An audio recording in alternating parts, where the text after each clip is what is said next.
So, dear peace-loving citizens around the world, welcome to today's online Zoom webinar, which is dedicated to Korea.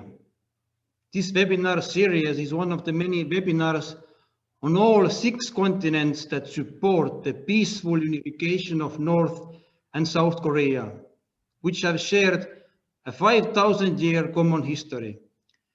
My name is Avo Martinson. I am the Secretary General of Estonian branch of the Universal Peace Federation and the moderator of today's webinar. As this webinar series promotes the peaceful unification of North and South Korea, it also seeks for possible ways that can help unification to take place. Today's webinar will be held in English, French, Russian, and Estonian languages. For the sake of smooth translation and international character of the webinar, all the speakers will speak in English. If you need another language besides English, please click the globe icon at the bottom of your screen. I encourage each of you to ask questions by writing them in the chat box at the bottom of your screen. There will be a special session for questions and answers. Questions that remain unanswered will be sent to the panelists, and their answers will be sent to you by email. We have planned the length of webinar to be around 1 hour. So, as in our previous webinars, we want to highlight aspects of Korean life and culture. South Korea is a country that has opened itself to the world and has absorbed cultures from many other countries, but it is also an exporter of the very rich and vibrant arts and culture that have developed in Korea over its long history.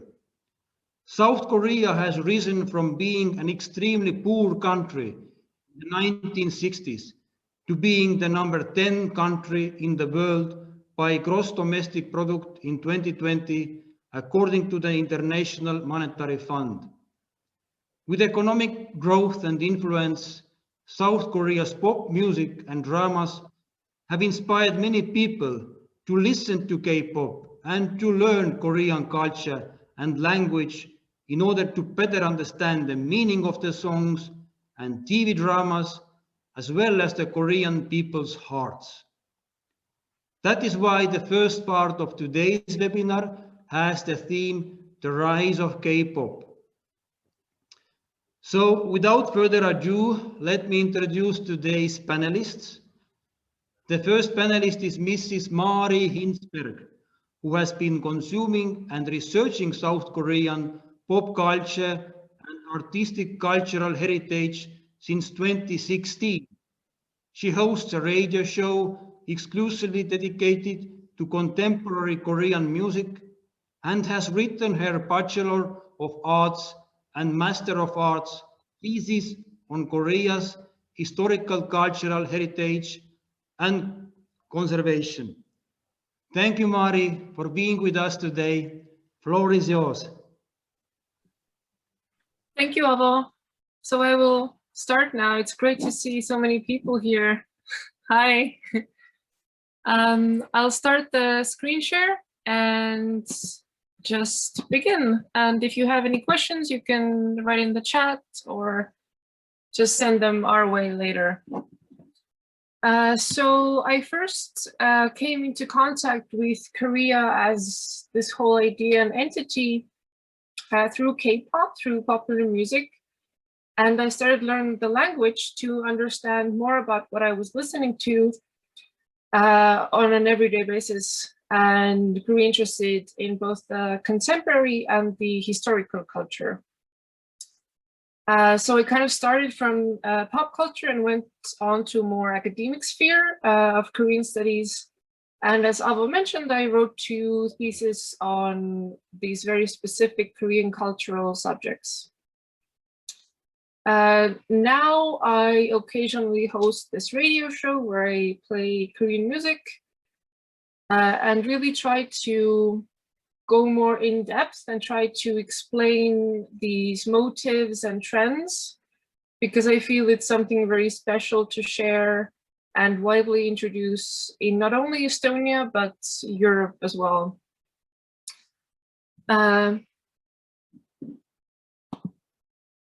Yeah, so if we talk about K-pop, we can't just talk about music.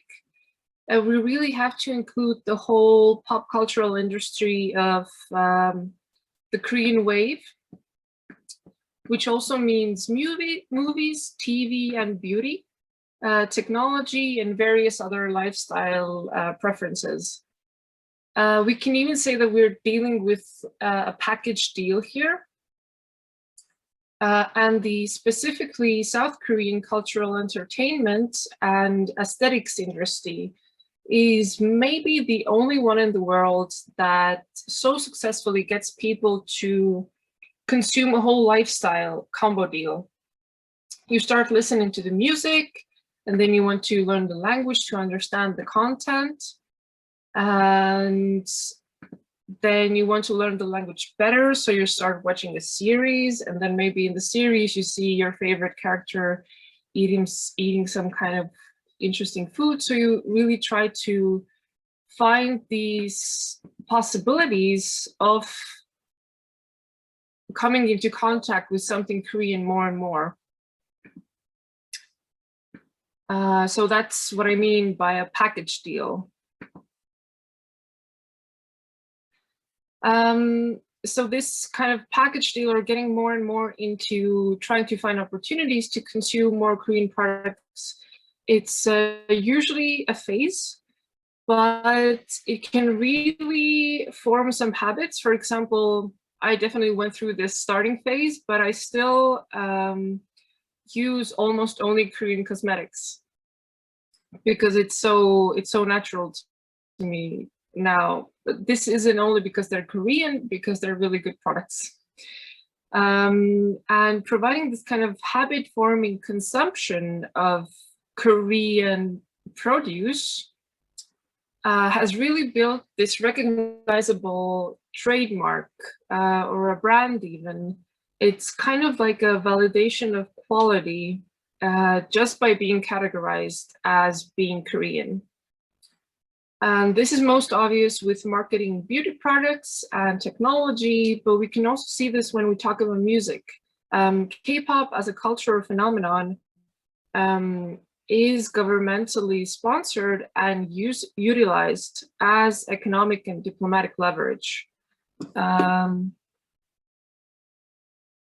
even the ex-president said in 2013 that culture is power in the 21st century.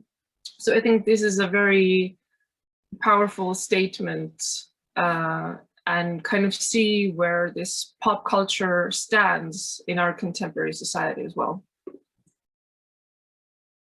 And if we talk about the roots of Korean pop music, as in the Western influenced form and local Korean content, we can trace it back to the 19th century when Christian missionaries introduced British and American folk songs, but they translate the lyrics to Korean so locals could all understand.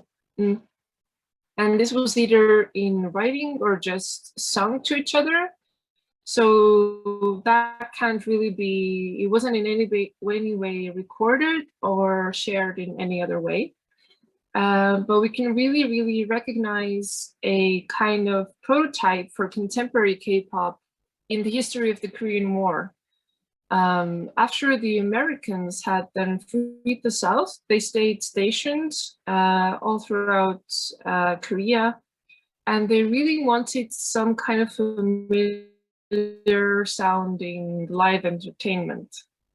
So this is how Korean artists started performing to Western pop music. One of the first success stories was a group called the Kim Sisters that we can see in the picture here. So they were two sisters and a cousin, and they performed in various bars and clubs with soldiers to earn a little bit more money for their family.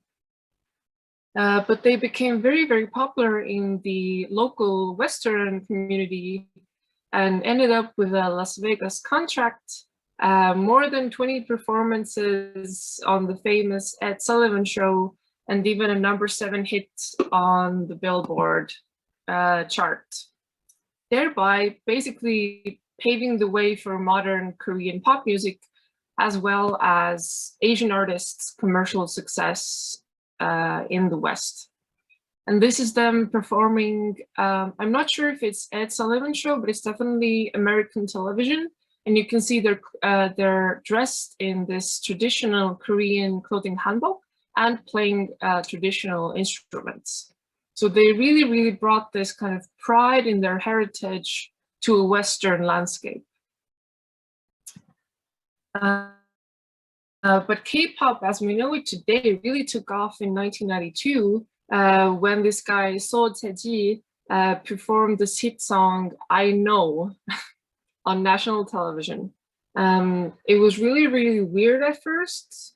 There were these dancing and singing guys in baggy clothing, and they were rapping, and there was electric guitar in the background.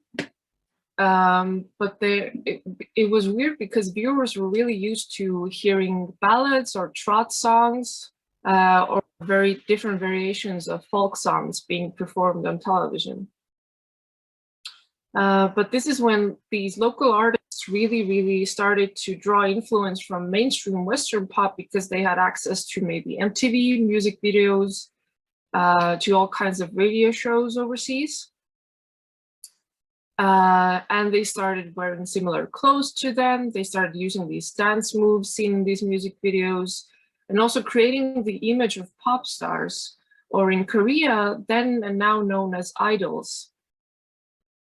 These very talented and very attractive young people that then common young people look up to and kind of draw inspiration from.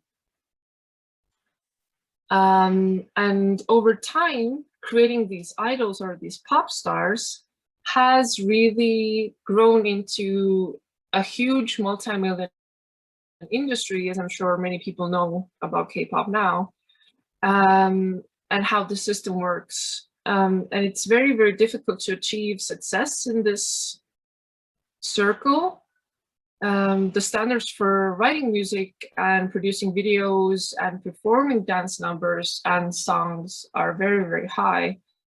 And this great demand for artists, it allows companies to cherry pick the best and only let them kind of succeed, and really urging them and promoting them more than others. But this really lets competing professionals to craft a very complex, multi-layered conceptual art. But we can talk about more what makes K-pop so original.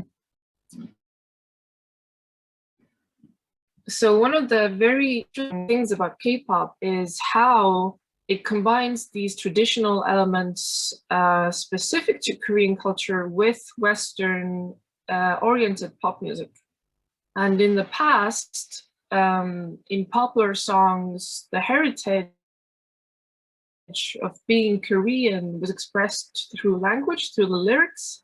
But in recent years, it has become very, very popular to also include these familiar folkloric details in melodies even, and also visually in music videos, in costumes, choreography, like in these examples. Peggy Goo on her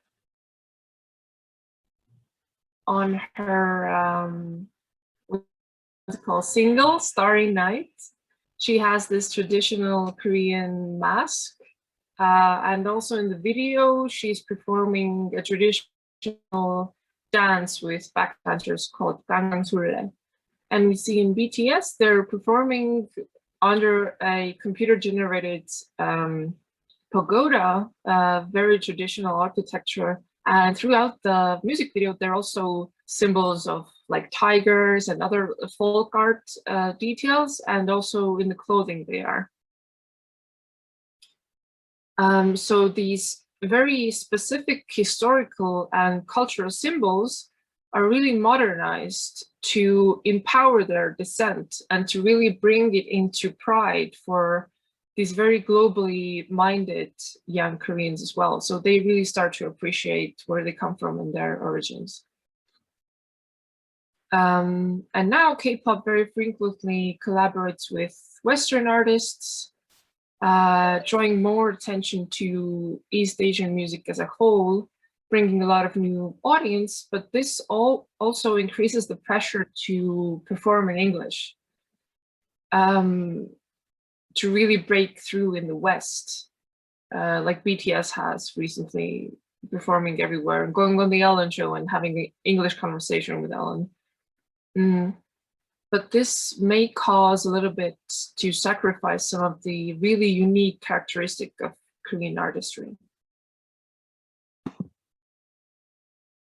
And if we talk about the really global success of K-pop and its powerful dominance on the cultural landscape right now, we can also talk about diplomacy and economy.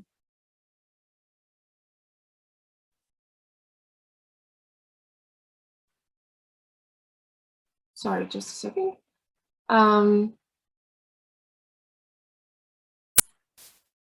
So we can see how K-pop has really become South Korea's #1 export, cultural export. The currently most popular band BTS, which I'm sure you have heard of before, they alone made 3.6 billion into the country's GDP last year. And still, maybe Samsung and Hyundai and LG bring in more, but their success, as we can see on the picture here, can also be attributed to the faces they use to promote their products. So they use these artists and the most popular K-pop idols to bring their products to everyone around the world.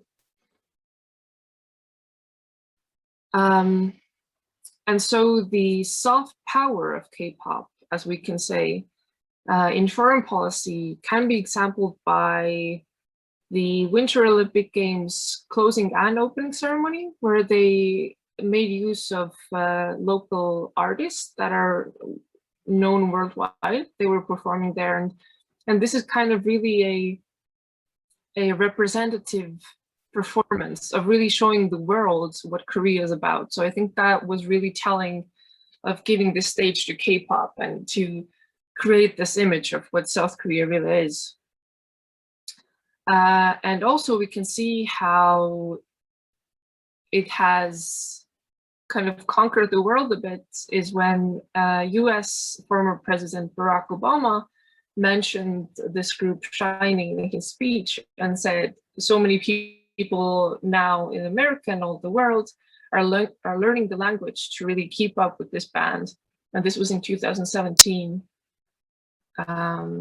And even then it was really, K-pop was really at its peak. And when we talk about foreign policy a bit more widely, the current South Korean president, seen here on the picture as well, Moon Jae-in, very knowingly makes use of K-pop to strengthen diplomatic ties with the US. Moon, recently, not recently, but last year, or the year before, invited this group we see on the left, EXO, to meet Donald Trump, the former US president, during his visit to South Korea. And this created quite some controversy with the fans, because the fans are more, maybe, let's say, liberal in a way, and not big supporters of Trump at all. And they were saying, oh, the idols, our favorite artists, they look uncomfortable, they don't really want to be there, but they have to because the president said so. And this is really these idols, their whole public image is really controlled by their employer. And the employer sees it as a great honor to be asked by the president to represent such an important thing as K-pop to another president of the Western world. And just before the South Korean and North Korean leaders signed the Panmunjom Declaration for Peace, Prosperity, and Reunification of the Korean Peninsula, this was in April 2018, the K-pop group Red Velvet also performed. I think it took place in North Korea, not South, and it was for the North Korean leader, Kim Jong-un. And this was the first time in over a decade that a South Korean artist had performed in North Korea. And from this gesture, we can really see how President Moon, the current president, presents K-pop as a symbol of goodwill in making peace with North Korea and to strengthen ties with the rest of the world. And I think in the coming years, we can see more events where the South Korean and North Korean artists can perform over the border of DMZ. And we know even now that from the South side, they're blasting hit songs over the border. So yeah, I think we can see a lot more collaboration in not only maybe cultural sense, but more widely. And I'll just show you some of my references, and that's all for me. Thank you.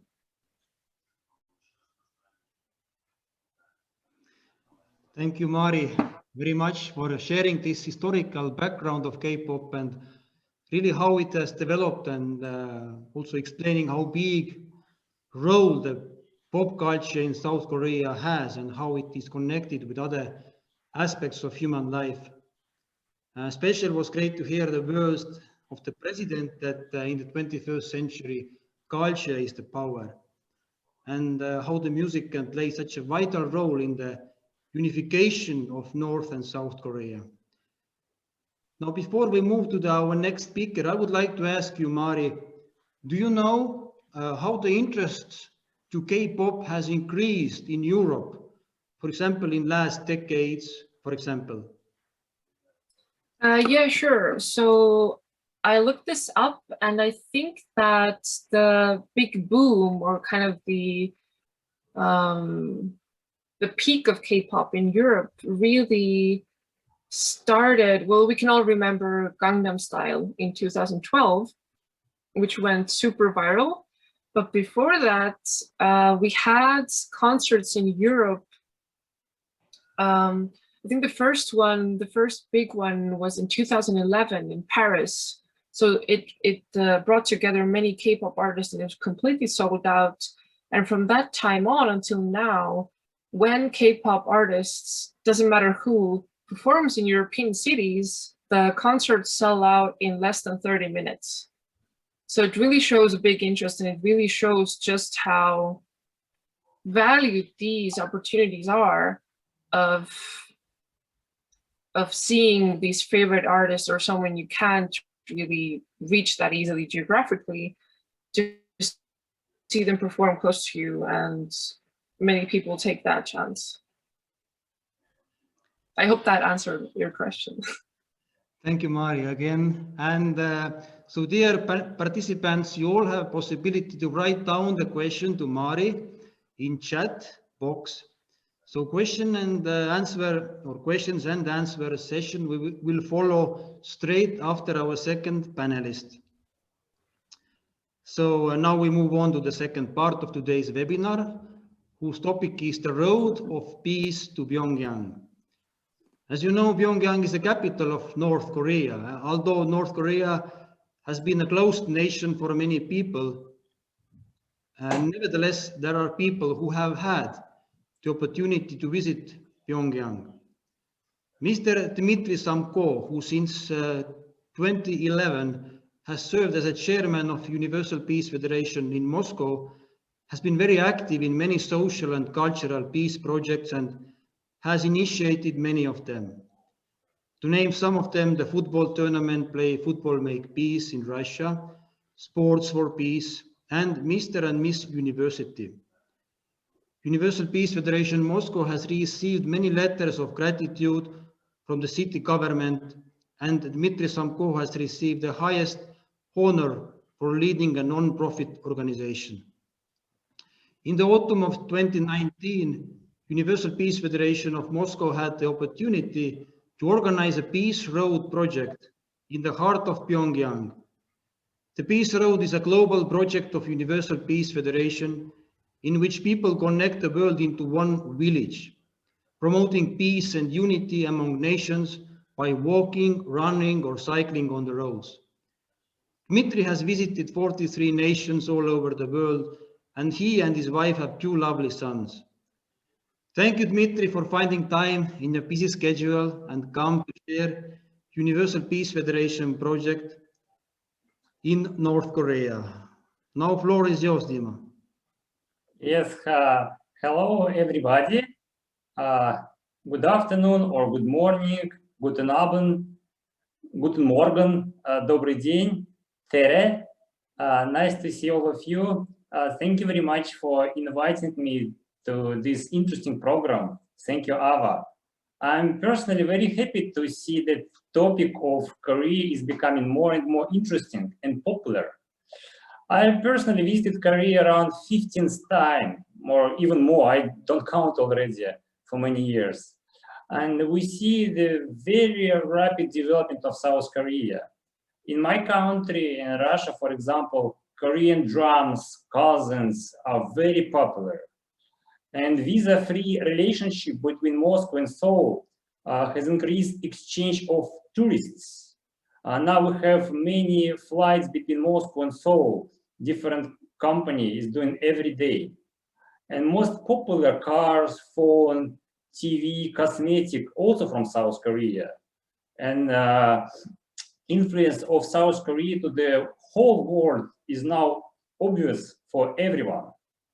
But what about North Korea? I hope people who are interested in our topic today, they know that official name of the country of North Korea is Democratic People's Republic of Korea, DPRK. If you don't mind, in my short speech today, I will continue to use the name instead of DPRK as North Korea. So what people usually think when they hear about North Korea? What kind of news we most often hear about North Korea? If you check Google image through the internet for North Korea, what you will see there? If you have a chance now, you can use your smartphone or laptop and check what kind of pictures you will see. Army, military equipment, missiles, nuclear weapon tests, etc. How much we can trust everything that we see on TV station, on TV program, or from popular blogger from YouTube channels? In Russia, I saw many interesting program in the YouTube and the millions viewers. But from my point of view, it was not right movie and the right program. When I hear certain news or even sensations about what's going on in North Korea, I always try to find original source of information.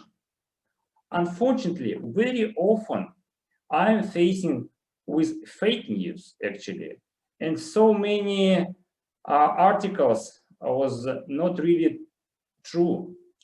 Do you think we're approaching to the unification of Korea when the words dictatorship, totalitarianism, aggressor are saying about North Korea? This is the big questions actually. When our sports delegation was in North Korea, in every step, in every hour, in every place, I'm personally, and I'm sure our whole delegation could feel the love of Korean people to their country. And not only to the North Korea, but to one united Korea. If you ask yourself or other people about Korean Peninsula, I think maybe 99% will say that South and North Korea are different countries.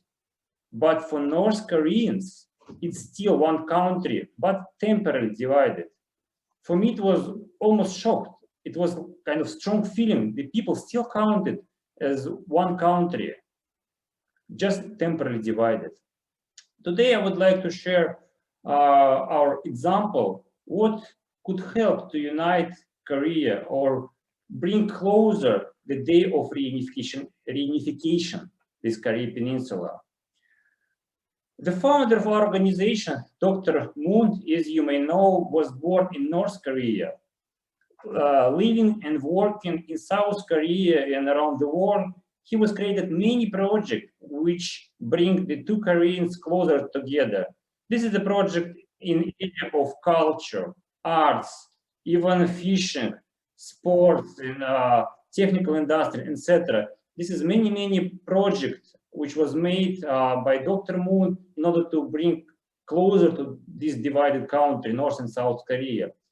If you don't mind, I would like to share some slides, some pictures from our project from Pyongyang. I hope you can see the screen now. It was the wonderful program.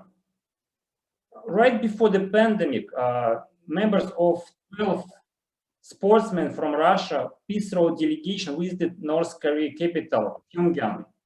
It was not a touristic trip, but we have visited many historical places and discovered beauty of Pyongyang and Korean people. Our delegation and even local people, guide were able to ride through the whole city on the bicycle in t-shirts and with flag of peace roads.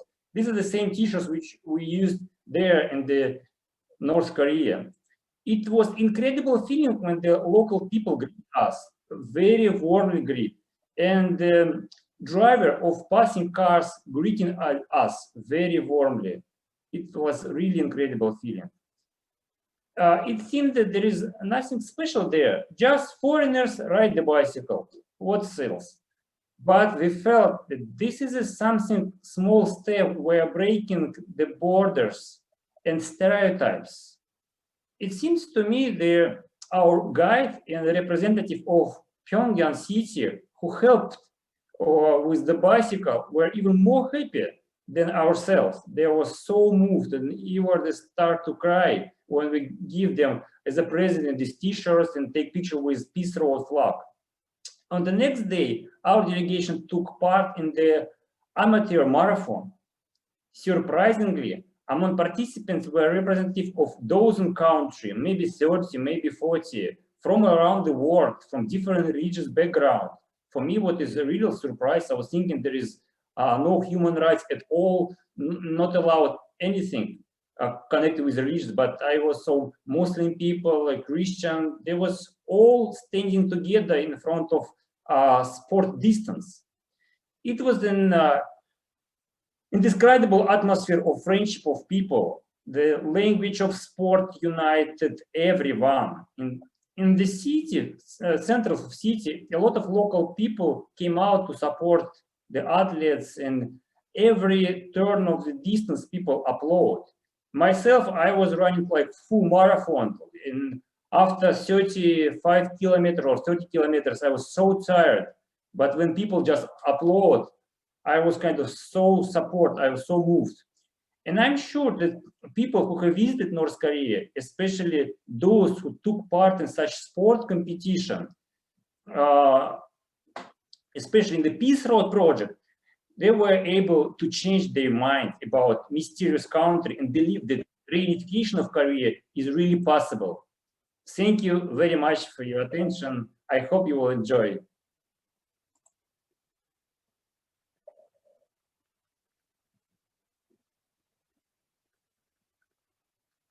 Thank you very much.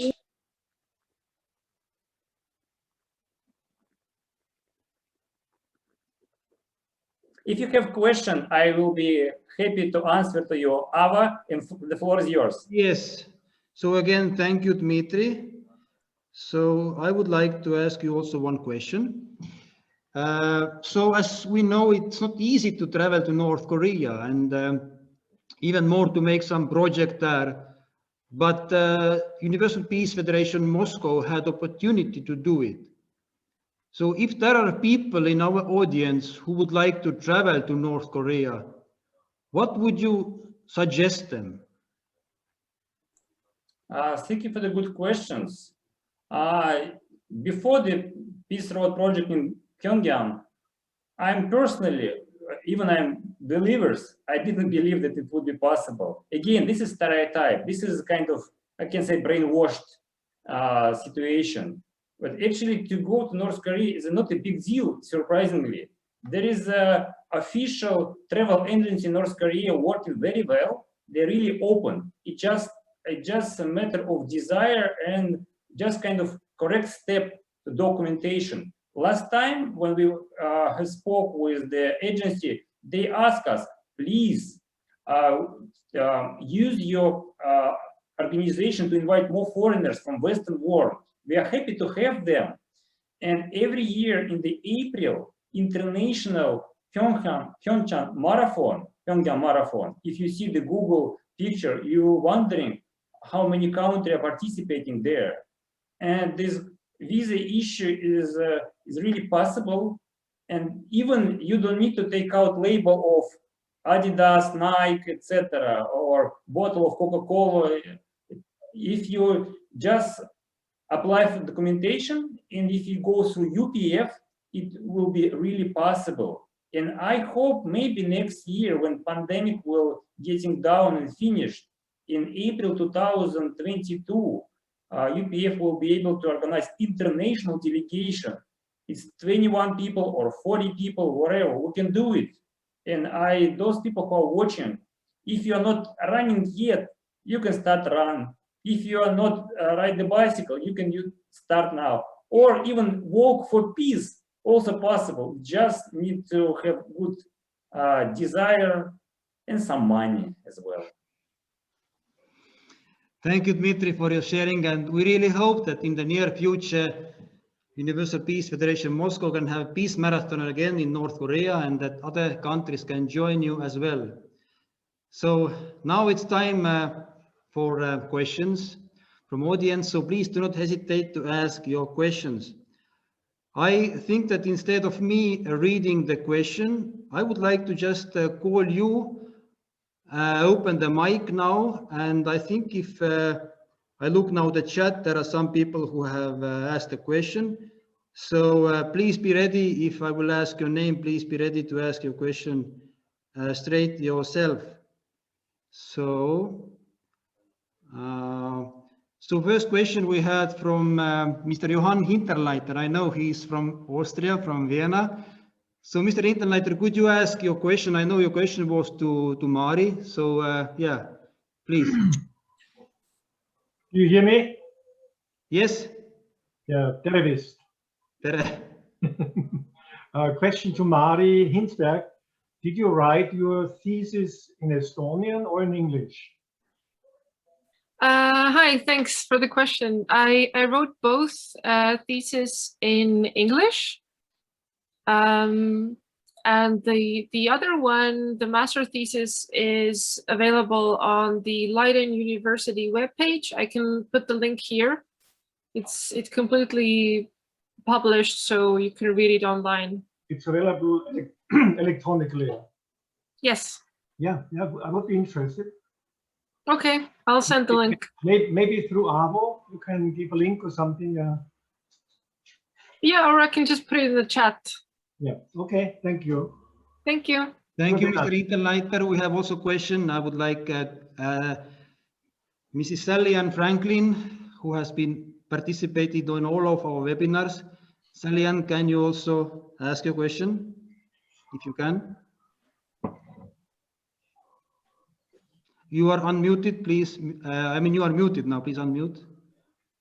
Yes. Can you hear me now? Yes, we can hear you now. I can't see her face.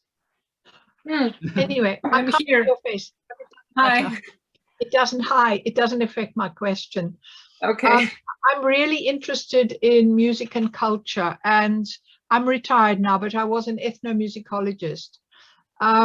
What I'm really interested about is, if people just hear the music, say I would just hear it, what do you think is attractive towards it? How does it speak to people now? What is it about this particular music Or do you think it's the fact that a lot of Korean culture is presented with it now? I must admit, when I first saw it, I was in Korea for 2.5 months. I watched a lot of television. I was surprised to see this stuff, you know, these young men, and I thought, gosh, it's very different from what I'm seeing somewhere else. I didn't realize it was really the beginning. So I was grateful that you mentioned that date, because it was exactly at that time that I was there. So I'm interested in the difference here. What is it about the actual music, or do you think it's more the culture that attracts people now?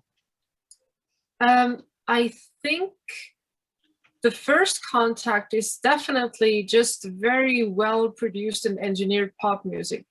It's catchy, it's very moving. So I think the first contact which reels you in is really the really catchy pop music. And then you start kind of seeing these symbols maybe in music videos.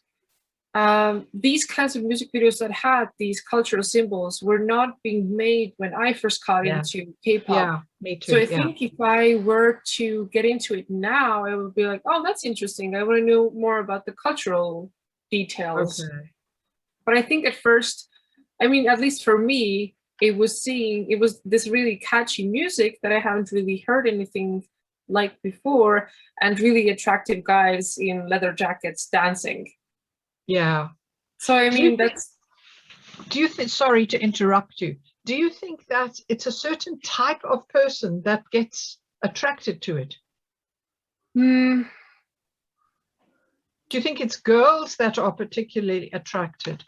Or do you I would say, yeah, they know their audience, and it is females at a certain age gap. But I do think it's more universal once you get more into it, if you know the content behind it as well. Yeah. Because there are groups that do make social commentary. They go into, I don't know, the school system, at these grueling hours at school, mental health issues. They cover a lot of ground, not just boy meets girl, blah, blah, blah, that kind of storyline.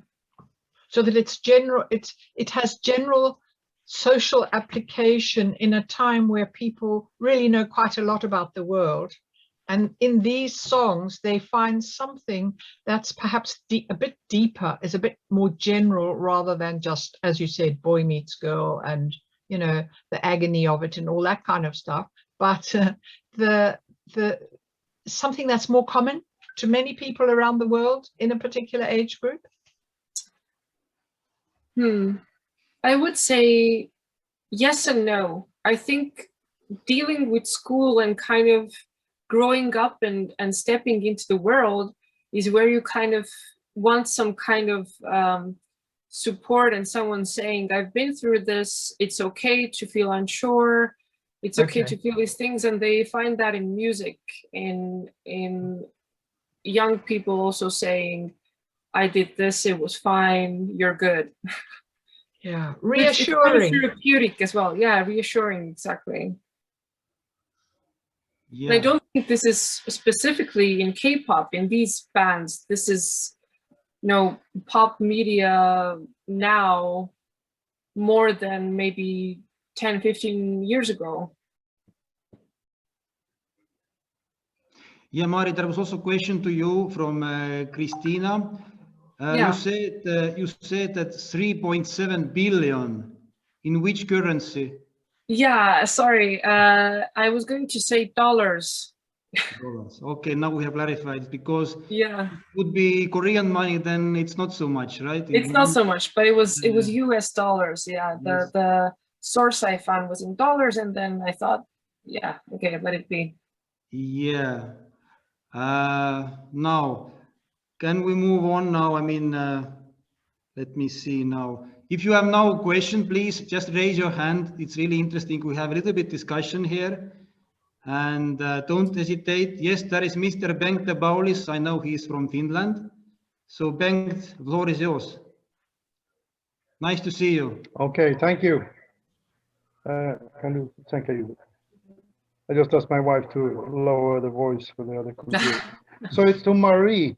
I would like you mentioned Gangnam Style, Psy is very famous from 2012. So would you regard that as K-pop? And what influence did it have on the K-pop evolution? Because it really became viral. I just checked. It was the most popular YouTube video 2012. Yeah.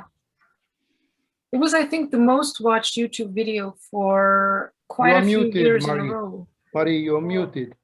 Oh, am I muted? Can you hear me now? No, I can hear Marie. Okay, so in 2012, the video came out, and I think it was viral for quite some years. I do definitely think it is K-pop. That's not up for discussion for me, at least. And I think it really brought this genre of K-pop into a more wider audience, although it might have created an image that all of K-pop is this weird, very humorous, very like absurd humor. But I definitely think it did the job of really bringing attention and focus to this other pop, aside from the pop we're used to seeing and hearing. Thank you. Yeah, and let's also thank you, Mari, for your profound. Thank you for all the people who asked and also who for the answers. And let's also know we also have some questions to the Dmitry Samko about Peace Road. Gudrun Hassinen, are you here? Can you ask your question, your comment? Well, yeah, I'm here. Yeah, Tere from Helsinki. It's not really a question. It's just, I mean, Dmitry, you said fake news about North Korea, and it's really nice to go into Korea as foreigners. However, I didn't really see people on the street. There were just a few Westerners, and all the places were empty. And normally we have a marathon in Helsinki, which is a small country. You have more the streets. It's just like I didn't see when you said, you know, people were so open, but on none of the photos really has Koreans, just a few maybe guides or something. So where were the people? I didn't see them. Yes, the good question. Thank you very much. Unfortunately, the movie couldn't. I couldn't put in the movie some pictures with distance because when I was kind of in the distance in the corner, there was no cameraman. But there is kind of like really downtown of Pyongyang. It was hundreds of people, like really supporting. If you would be interested, I don't know if I will have a chance to make some publication in the Facebook and the Estonian UPF group.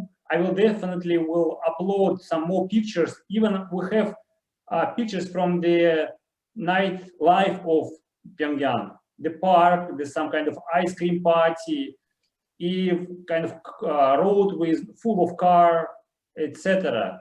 Just our presentation picture was focusing on our distance, our runner, our ride a bicycle. If you saw, at least the car was there, right? And actually, people are very hard worker people. And I'm from the Russia, right? And my age people remember the Soviet Union time when people just in daytime, they really wasn't the job. Not so many people was in the street, just do nothing. I cannot say the people who are walking around do nothing, but in general, attitude of North Korean people is like this. They, in the morning time, very many people like in the subway, in the bus, they're going to work. In daytime, like people really working. In evening time, again, we can see many people in the street, even kids playing in the ground, and some football and some badminton. Maybe I will upload some more pictures and you will see another sides of this. It was the movie focusing for the sports event itself. I believe I answered your questions. Thank you, Gudrun. Thank you, Dmitry. There is a question also from Mr. Walter. He would like to know if we can have, or if we can have a list of information needed to go to North Korea. So is there some information you have in order to like list certain things person needs to prepare before going to North Korea? Do you have some kind of list like that? Yes, we actually have it. And the official travel agency, they provide such information. And I know our friend from Tallinn, Reiga Tonsberg from Estonia, he visited North Korea a few years ago. Maybe he has some also secret document, but we can share our documentation in English language. And this is a good point to keep connection with UPF through AVA, through other source of Universal Peace Federation.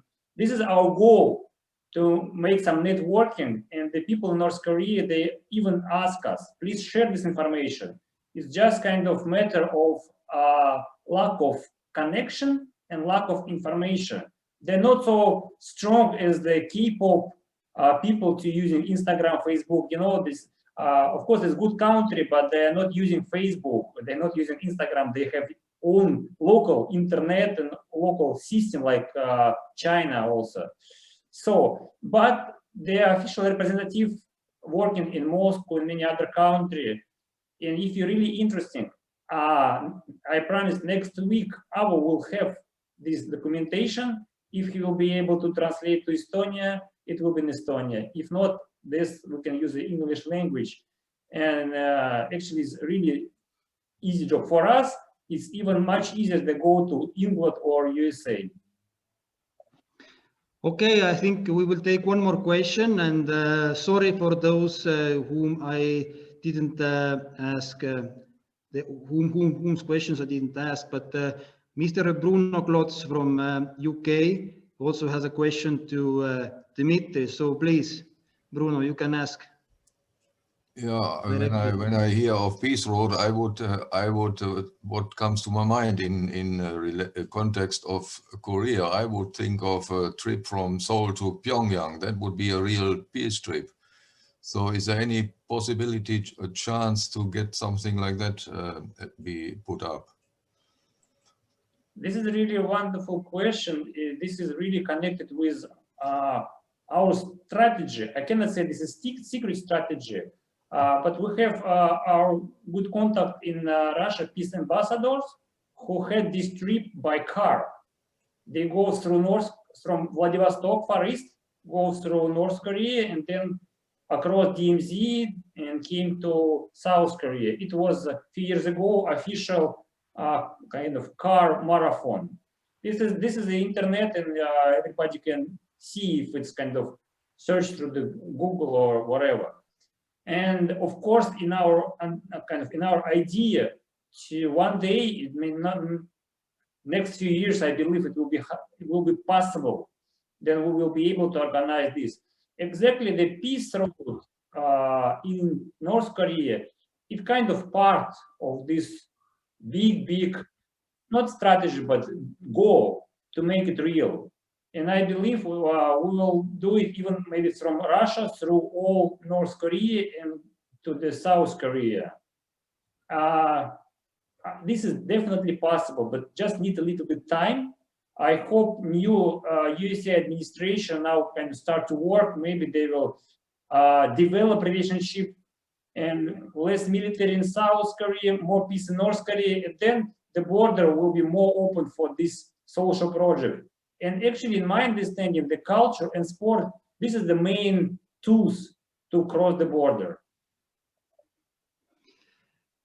Thank you everybody. So let's move on because we a little bit back of our time. So let me now introduce you I would like to share you about our final presentation. This is about Mount Kumgang. So I would like to finally speak about this mountain, Mount Kumgang, and the thoughts of the Universal Peace Federation founder, late Dr. Sun Myung Moon. So Mount Kumgang, or Kumgang San in Korean, is also called Diamond Mountain. So it is located in today's North Korea, not far from the demilitarized zone. as you can see on the map. Its highest peak is 1,638 meters high and is called Birobong. More than 60 peaks of Mount Kumgang are over 1,000 meters high. So even though Dr. Moon and Mrs. Moon were both born in North Korea, they were able to visit Mount Kumgang for the first time only in 1991, prior to their visit with Kim Il-sung, the President of the Democratic People's Republic of Korea. During their lunch together, Dr. Moon and President Kim talked about Mount Kumgang, as Dr. Moon recounted in his autobiography as a peace-loving global citizen, which I urge everybody to read. So here is Dr. Moon saying, I also talked about Mount Kumgang. I went to Mount Kumgang and it is really a beautiful mountain, I said. It needs to be developed as a tourism destination for our people. Mount Kumgang will be an asset to our unified homeland, President Kim said. So I have made sure that only certain people can touch it. If it's developed in the wrong way, it can be ruined. You have an international eye, and I could trust someone like you to take it over and develop it for us. President Kim went so far as to ask that we develop Mount Kumgang. So what was then the perspective of Dr. Sun Myung Moon about the future development of Mount Kumgang? First of all, Mount Kumgang is granite and looks the same as it did 10,000 years ago. Its area size is around 900 square kilometers, which is about half of the Jeju Island in South Korea. It can be designated and developed as a world-class resort. It can be placed to discuss current global issues. It can be a place where people can travel freely to without visa. Place where locally managed folk village can be built. Place where different ethnic groups can build their own cultural environments with each responsible for its own era. Place where celebrities can build wonderful mansions for their retirement. Place for banquets and seminars for leaders from different fields with lots of free time to sing, dance, and enjoy life. And also at Mount Kumgang can move Asia and influence China and Russia, and etc. So Dr. Moon goes on saying, if eminent people give lectures and hold seminars at Mount Kumgang, the demand for space will be high. As more and more cultural events and activities take place, people will be drawn closer to one another and an ideal environment will be created. Mount Kumgang is a national level project. If this project moves forward, Russia and China will unite with other Asian countries to build an airport, a hub for major cities throughout the world. By opening this airport, tourists will flock to Asia from the Middle East and everywhere, and new air routes will open up across Asia, Europe, and the Americas. An enterprise like this would pay for itself. North Korea possesses this treasure, but people have been grappling with plans like this since the liberation of Korea in 1945. If North and South Korea had united at that time and cooperated in developing tourism, they would already have reaped hundreds of billions of dollars. They would have lived as fortunate, blessed citizens in the most prosperous land on earth, instead of falling into ruin because of the war. when we view things from this perspective, all of North Korea is on the move. I really hope that this future perspective really can come true, and that all of us, we will have a possibility to visit actually this beautiful Mount Kumgang with our families and friends, and really see it ourselves, this beautiful era. So we are coming now into our conclusion, and we will have now a lottery. So please get ready. I would really like to thank all of you who participated in today's webinar. And so how do we do it? I have 3 gifts of gratitude to the 3 people among all of you. So already before the webinar started, I choose 3 numbers. So I will count on my screen the Zoom window boxes, starting from the upper left corner all the way to the right, and then the next row and so on, as we are reading the book. So I chose the numbers beforehand, so I could not know which person's Zoom window is first, which is second, and so on. I will also not count my Zoom box. All numbers are related to today's webinar somehow. So I think you are all ready. So let me show you first what is our first gift. So yes, you guessed it right. It's a chocolate from Estonia called Old Tallinn. So some of you already have it. So I think I have never tried it myself before, but anyway, it's gift to you. So, and the number is number 10. 10 means that because today is 10th of April. So now I will start to count.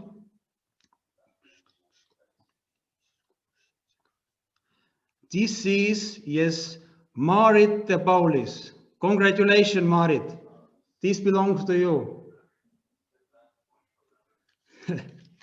So, anyway, we will contact to you by email and discuss how we can send it. So next gift is a similar but a different taste. So again, this is with the old town from the 13th century, and the number will be. Now let me check what the number was. Yes, it was 21, because now is the year 2021. So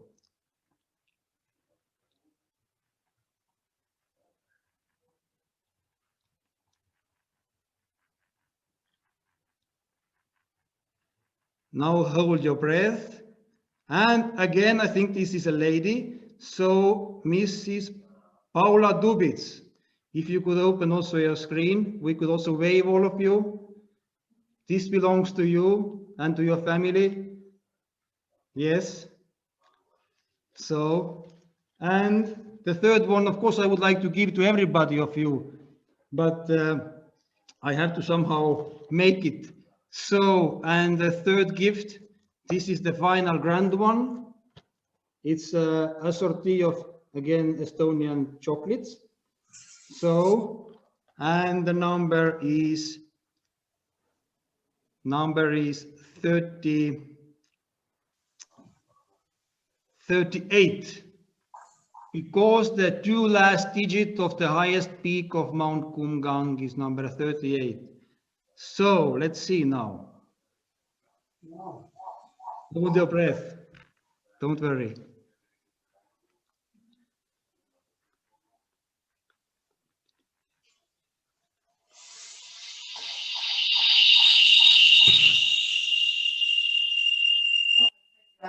And this is, oh, somebody now left from the webinar, so it changed a bit. Okay, one more time.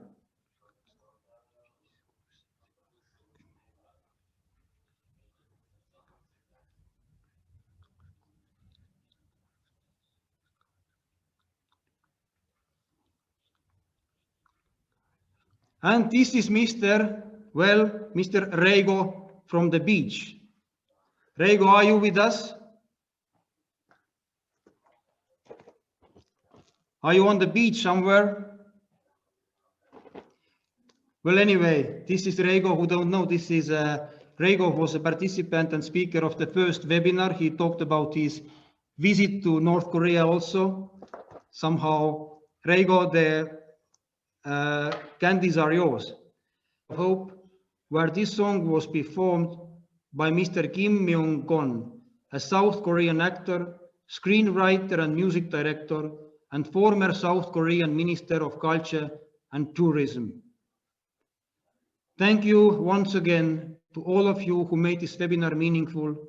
There is real hope that in the near future, Korea finally can become one nation again, that its people can meet each other again as brothers and sisters, parents and children, and that true and lasting peace can start once and for all humankind.